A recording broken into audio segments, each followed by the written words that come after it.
আসসালামু আলাইকুম এভরিওয়ান, নতুন দিনে নতুন আরেকটি ভিডিও নিয়ে চলে আসলাম। আমাদের বাসায় হচ্ছে গরুর মাংস দিয়ে পটল রান্না এতটা পছন্দ করে, মানে গরুর মাংসের থেকে পটলটাই বেশি খোঁজে। তাই হচ্ছে মাংসের থেকে পটলের পরিমাণও বেশি।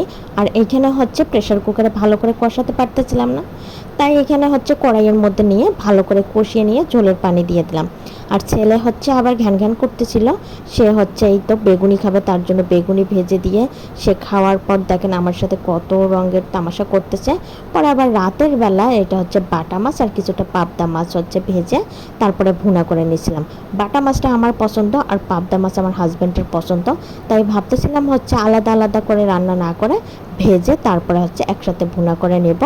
সাথে হচ্ছে একজন বাটা মাছ খাবে আর একজন হচ্ছে পাবদা মাছ খেতে পারবো আমরা, এই জন্য এইরকম করে রান্না করেছি। আর রান্নাটা ভালো লাগছে, বাটা মাছগুলোও ভালো ছিল আর পাবদা মাছটাও ভালো ছিল। আজকের মতো এই পর্যন্ত, সবাই ভালো থাকবেন, আল্লাহ হাফেজ।